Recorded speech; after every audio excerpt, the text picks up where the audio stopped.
Hello and welcome to Ruth Reacts to Books. I'm your host, Ruxie Ruth McGouth. This is season 2, episode 47. And today I'm reacting to J.D. Robb's Obsession and Death. So I will read the back of the book. I'll tell you what I gave the book as far as my star rating, what I liked, what I didn't like, the food that I have associated, and about my nails. All right, Eve Dallas has solved a lot of high-profile murders for the NYPSD and gotten a lot of media.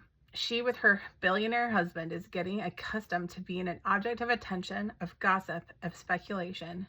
But now Eve has become the object of one person's obsession, someone who finds her extraordinary and thinks about her every hour of every day, who believes the two of them have a special relationship, who would kill for her again and again. An aggressive defense attorney who sparred with Eve in the courtroom is the first victim, but she isn't the last. The messages left for Eve at the crime scenes chill her and turn her stomach. It doesn't get much more personal than this. And Eve refuses to hand the investigation over to anyone else. With a murderer reading meaning into her every move, handling this case will be a delicate and dangerous psychological dance.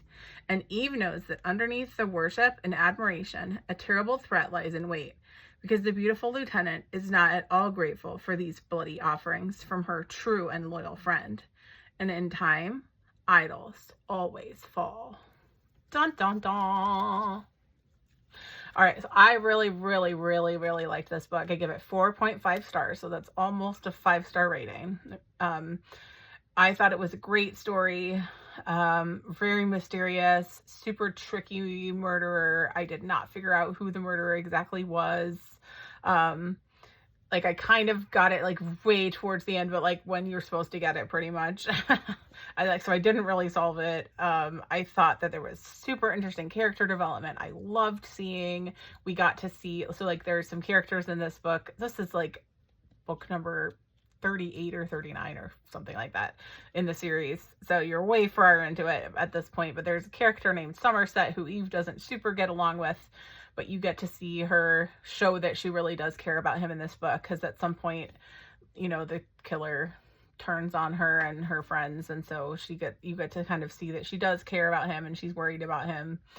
So I like that when you get to see some of that character development come through, because you don't always get to see that in all the books. It gets pretty dicey with some of the characters and you're really wondering what is going to happen.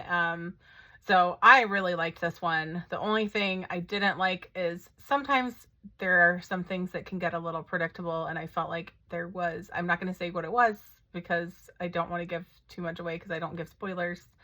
And so there was like a few things that I thought were like kind of predictable that ended up being that were the case in this book. And so that was the only reason it didn't get 5 stars for me, but honestly, minimal issues, almost a 5-star rating.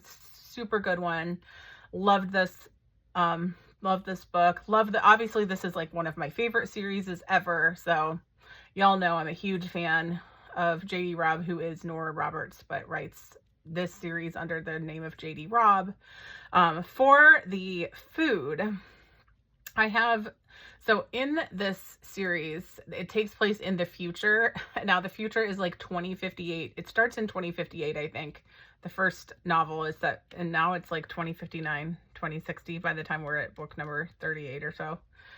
But in the future, which isn't too far away at this point in our lives, but may have been when Nora started writing these, they have all these futuristic things, like they have cars that fly, and they have like really fancy robot maids and stuff like that in their houses.